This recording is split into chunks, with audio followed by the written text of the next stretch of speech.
Hello everyone, this is Dr. Liza Hilo from Psychoelectroacoustic Copper Company, and I am continuing to revamp my office, and today I'm going to fix the input cable for the powered Realtek speakers that I have as monitors in my office. So here's the scoop.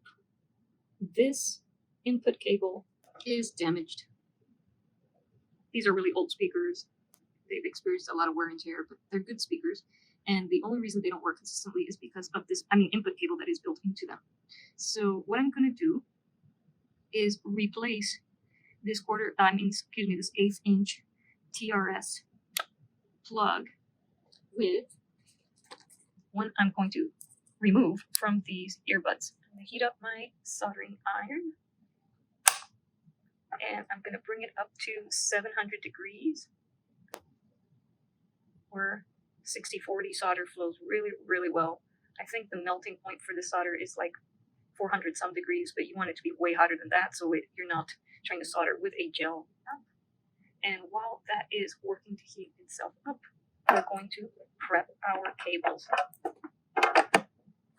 So first thing we're going to do is remove this broken cable and plug.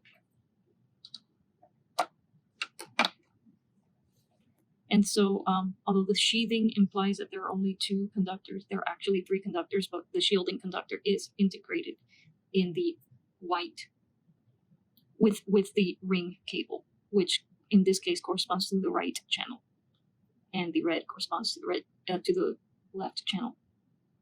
But yeah, so we're gonna very carefully separate the 3 conductors. I'm gonna split this very carefully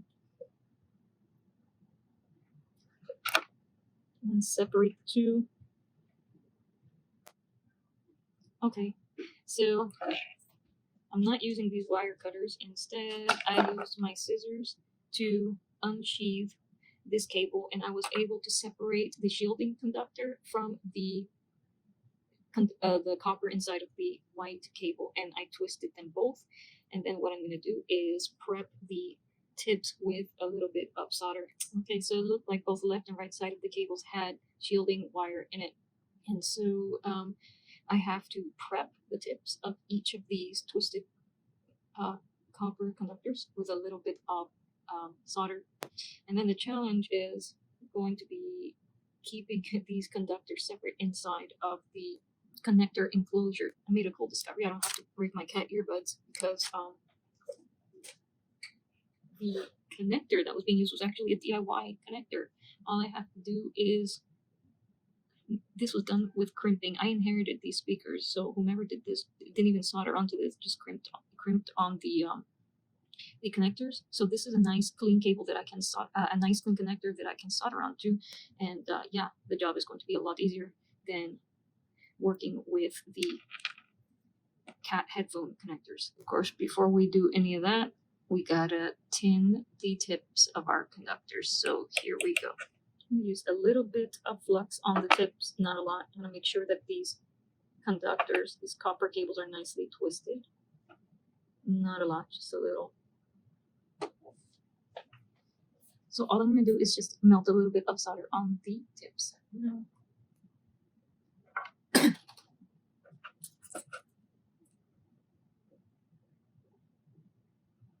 I'm just gonna paint it on.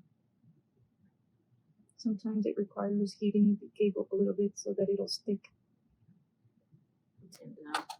Awesome.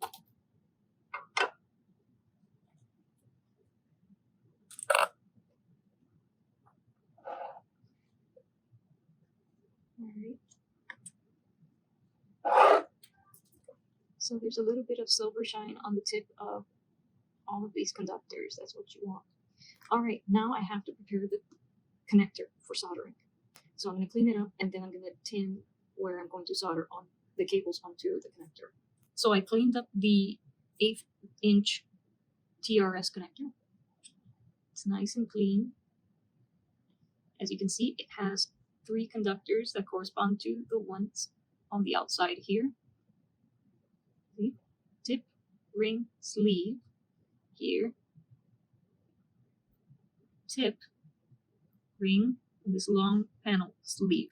This is the shield, and these are the conductors for the left-right signal. So I'm going to tin the areas of these conductors, or I'm going to solder onto. Okay, here we go. Let's prepare this connector. Adding a little bit of flux. I'm going to heat the metal just a little bit, but if I leave it too long, I can burn out the conductor, so not too much.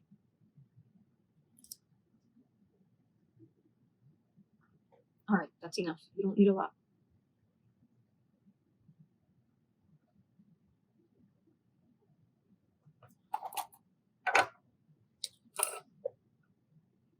If you melt that insulator on the inside, that would ruin your connector. So,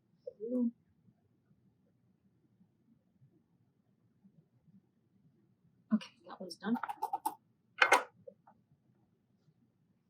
Capturing this. Oops, sorry. I'm putting it down if I'm not capturing it. I think I'm going to solder the shielding onto the back. Maybe I can separate it from the other conductors that way. Let's see if that'll work.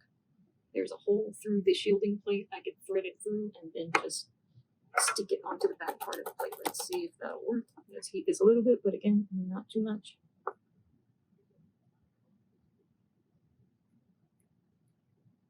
Okay, that's it. Okay.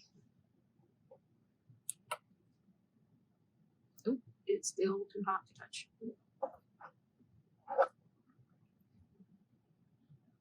There's the tin shielding. And those are the tinned left and right conductors, or tip and ring conductors. Okay, now it's time to bring red conductor together with the short conductor inside of the connector. That corresponds to the tip. So here we go.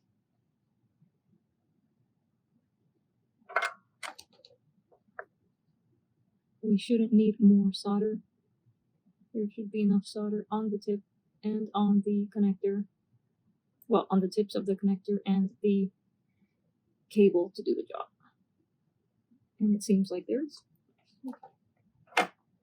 Okay, now we're going to bring together white cable to second conductor, like that. And there should be enough solder on the tips of the cable and the connector to bring both of these together.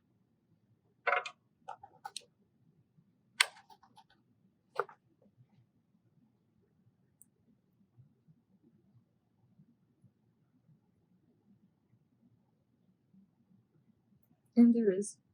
Perfect. Okay, so I decided to twist the shield copper strands together, and rather than solder onto this area here, I'm going to solder close to the bottom here, and that should effectively separate the shield copper from the tip and ring copper. So I have to prep that area for soldering, so I'm going to do that now. I'm going to add just a little bit of solder here. Add some flux.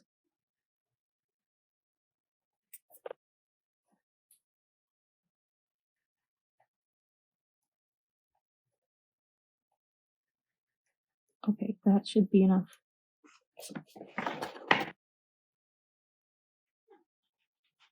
So I folded the shielding copper onto the area that I just soldered, and I'm going to bring my iron down on it without any more solder and see if it sticks.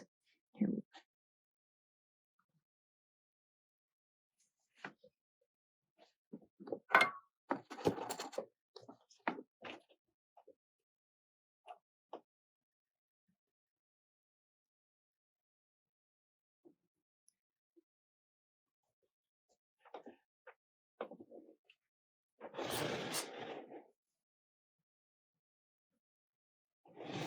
Okay. Yeah, so that integrated the two, and now it's time to check continuity before we put this connector together. So to check to see whether this cable will work even before we put on the housing and plug it into a device, we're going to use a multimeter to check for continuity. And so if I place an electrode on the side of the cable that I just soldered, and then onto the conductor it corresponds to, it should beep. And if it doesn't beep, there is no continuity from the cable to the conductor, and your circuit will not work. Now, to check for continuity, you send the multimeter to this little speaker symbol. There it goes. And then you bring the electrodes together, have them beep, and now you're ready to test. Let's do the tip conductor first. Apply a little pressure. Hopefully that won't jiggle things around too much. Yay, we got continuity on the tip conductor and the tip copper. Now let's check the ring. Ring conductor, ring copper. We got it. Now we're going to check the shielding. Shield and shield copper down here.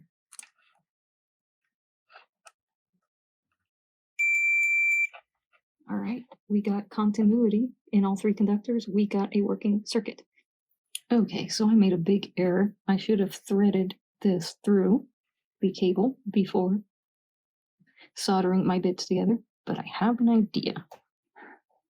My housing in half and attached it to the cable. Now I can thread it through, and then when it's all together, I will just keep this from opening up. Not that it will. There looks like there's plenty of tension to keep it closed, but just to make sure, I'll put some little electrical tape on it, and the input cable will be done and ready to test.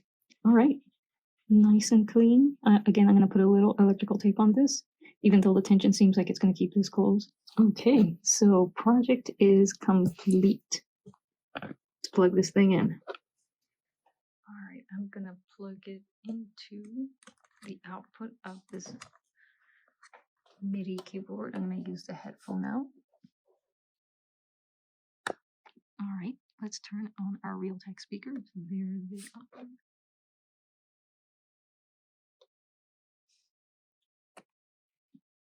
All right, let's see if this thinger works.